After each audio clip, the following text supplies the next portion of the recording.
ગઢડા નગરપાલિકાના વિપક્ષ નેતા તરીકે મિત ડાંગરની વરણી કરવામાં આવી છે। ગઢડા નગરપાલિકાના કોંગ્રેસ સદસ્યોની બેઠક યોજાઈ, જેમાં વિપક્ષ નેતા તરીકે મિત ડાંગરની સર્વાનુમતે વરણી કરવામાં આવી છે। મિત ડાંગરે નિવેદન આપતા કહ્યું કે ગઢડામાં વધુમાં વધુ વિકાસના કામો થાય તેવા પ્રયત્નો રહેશે અને પક્ષે જે જવાબદારી સોંપી છે તે સંપૂર્ણ નિભાવવાની બાંહેધરી આપી।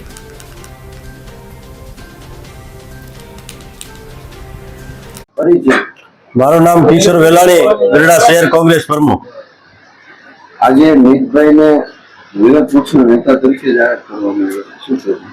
આજે જે ગઢડા નગરપાલિકાની અંદર વિપક્ષના નેતા તરીકે મિતભાઈ પ્રભાતભાઈ ડાંગરને જે નિયુક્તિ કરવામાં આવી છે એ અમારા ગઢડા શહેરના અને જિલ્લાના અને પ્રદેશના જે તમામ જે નેતાઓ છે અને ગઢડાના ખાસ કરીને પીઢ નેતા એવા અમારે કનુભાઈ જેબલિયા, જે ખરેખર મોટું મન રાખીને એક યુવા જે ખરેખર થનગનતા ચહેરો છે એવા મિતભાઈ ડાંગરની ઉપર કળશ ઢોળી અને આજે સર્વ ગઢડાના તમામ કાર્યકર અને જીતેલા તમામ સભ્યો ભેગા મળી અને મિતભાઈ ડાંગરની અહીંયા વિપક્ષના નેતા તરીકે નિયુક્તિ કરવામાં આવી છે અને અમને સંપૂર્ણ વિશ્વાસ છે કે આ 5 વર્ષની અંદર ગઢડાના લોકોના અમે એવા થનગની અને કામ કરીશું, નિસ્વાર્થ ભાવે કામ કરીશું કે આવનારા દિવસોની અંદર આ કોંગ્રેસ પાર્ટી મજબૂત બનશે અને આવનારા દિવસોની અંદર સરકારમાં પણ અમે બેસીશું।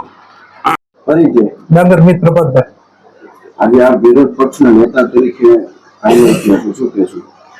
ગુજરાત પ્રદેશ સમિતિ, બોટાદ જિલ્લા કોંગ્રેસ સમિતિ, ગઢડા શહેર ગઢડા તાલુકા કોંગ્રેસ સમિતિનો ખૂબ ખૂબ આભાર માનું છું કે મારી ઉપર આ વિપક્ષની જવાબદારી આપી છે। તે મને વિપક્ષની જવાબદારી આપી છે તે સંપૂર્ણપણે હું નિભાવીશ।